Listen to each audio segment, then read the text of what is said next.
سوال درته کوم چې الله خفه کیږي، سوال درته کوم چې محمد رسول الله خفه کیږي، سوال درته کوم تا د پاره د کامیابی معیار د بیبي فاطمه د حیا صادر دی، تا د پاره د کامیابی معیار د خولا سودا خدیجه الکبرا د بیبي عائشه د عفت او پاک دامنۍ انتها ده، دا ټیک ټاک نه دی، دا د سوشل میډیا بد نظری نه ده، دا کور کې سکرین لګېدلی دی، ډرامه شروع ده، بې حیایي شروع ده، ناچګانې شروع دي، دا زمونږ او ستاسو د کامیابۍ معیار نه دی. زه خفه کېږم ای خورې واپس شه، سوال درته کومه که ته نن واپس نه شوې بل جنید بغدادي موږ نشو پیدا کولی، که ته نن واپس نه شوې بل نظام الدین اولیاء عطاالله شاه بخاري موږ نشو پیدا کولی، تهجد گزار موږ نشو پیدا کولی، د نظر حفاظت والا د پردی خور او لور د عزت د صدر دفاع والا حفاظت والا موږ نشو پیدا کولی. د 7 کالو ماشومه، د 7 کالو دا دې ناستې ده ماشوم، تاسو به برداشت کړئ، یو ظالم درنده له په ګوتو ورغله، عزت یې ورله تار تار که به یې مړه کړه، هلته یې وغورځوله. دا د ځنګل قانون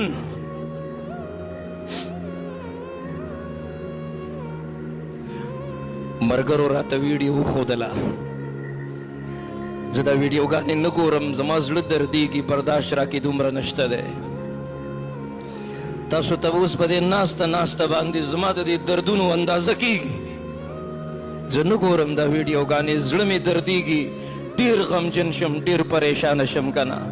د مرګ مرحله قرآن بیانوي، شدت دی پکې، حقیقت دی پکې، ستا دا کټ به یو ورځ ستا د بنګلې د منځ نه اوچت شي، حقیقت دی پکې، دې خلکو به ته په منډه کړی او جنازه به یې ستا، حقیقت دی پکې، او کنده به کنستي هغې ته قبر وی، حقیقت دی پکې، د خاورو بالښ وی، تا به هلته څملی لوی لوی تیږې به در باندې کېږدي، د خاورو څلی به در باندې ودرئ، حقیقت دی پکې. ځان پوه که په دې خبره باندې چې دا خلک به درنه واپس راځي، ته به یوازې پاتې کېږې ټول عمر. که تا بیان په دې خیال اورېدلی دی چې تقریر دی او بیان دی او په دې غوږ دی واورېده او په دې دې وباسو، نو دا حقیقت دی. سبا بله ورځ د ملک الموت ملاقات دی، سختې خبرې دي. که تا تیاری نه دی شروع کړی، اوس نه تیاری شروع که هېڅ پته نه لګي. د بیا د ګناهونو انتها ته رسېدلی، د بیا کلي کې واده دی، چا اعلانیه بغاوت کړی دی، د خپل رب خلاف لګیا دي، د فحاشۍ مجلس یې جوړ کړی دی، د ګانو بجانو مجلس یې جوړ کړی دی، د الله غصې ته دعوت ورکوي لګیا دي، او ته بیا هغه مجلس ته روانې او هغوی سره په دې مجلس کې شرکت کې. نه نه، دا د ایمان ضعف دی. کله چې ایمان انتها ته ورسي، سترګې به دومره جرت نشي کولی چې بد نظري وکړي، لاسونه به دومره جرت نشي کولی چې بل مسلمان ته تکلیف ورسوي، ظلم وکړي، ګناه کې مبتلا شي، خپې به دومره جرت نشي کولی چې د رب خلاف مجلسونو ته لاړې شي. دا د بدن هر یو اندام، هر یو جز، هر یو حصه به د رب العالمین د منشا مرضی مطابق استعمالیږي. خو چې ایمان انتها ته ورسي، او کله چې ایمان انتها ته ورسي، بیا چې ګناه کې زړه به دې یریږي، بد نظري کې زړه به دې یریږي، که چېرته په ناپوهتیا کې په خطا کې دې چا زړه خفه کړو که نه، بیا به ټوله شپه تا ته خوب نه درځي، ته به په دې انتظار یې چې اوس به کله سار شي چې زه د خپل مسلمان رور نه معافي وغواړم، اوس به کله د دې خپلې مور نه معافي غواړم، اوس به کله د دې خپل مشر رور نه معافي غواړم، اوس به کله د خپل پلار رضا کوم. دا د ایمان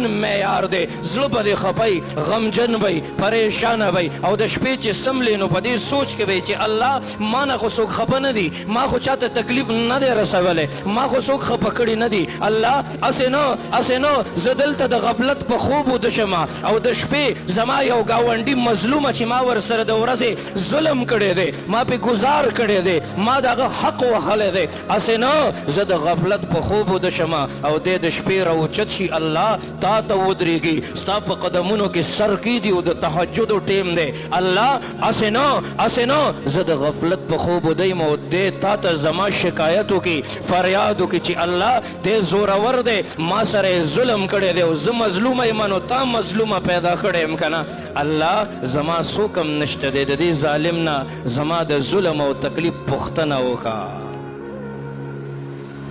بعضې سړی وایي که نه وایي زما در باندې وس نه رسي وایي الله دې در سره پوه شي نو دی په دې زړه کې وخاندي چې زه خو ډېر زورور یم که نه څوک د خاورو ایرو پورته کی تخت ورکې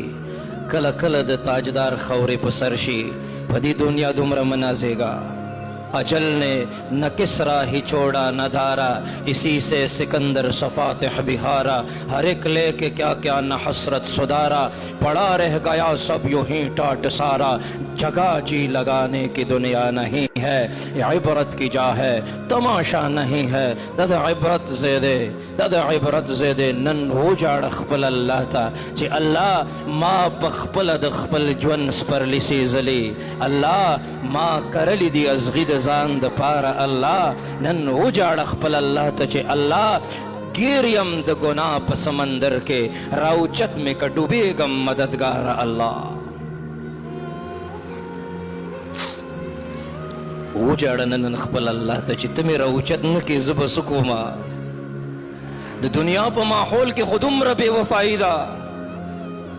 دومره خودغرضي دومره ګناهونه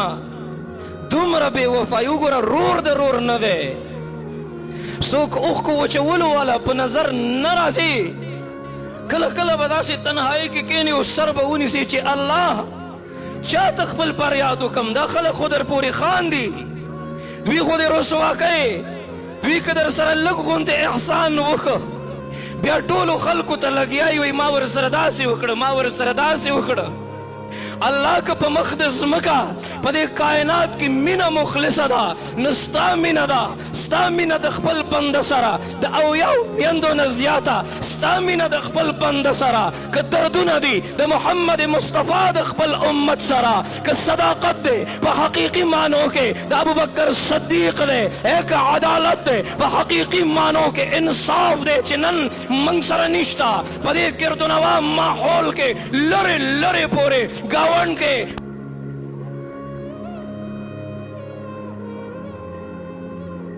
नाराजी तमाशा का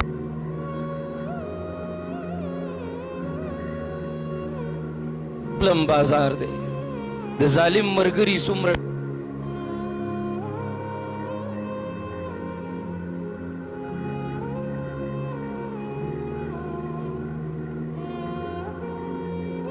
د دې غفلت په ماحول کې داسې محسوسیږي موږ نه الله خفه دی موږ نه محمد رسول الله خفه دی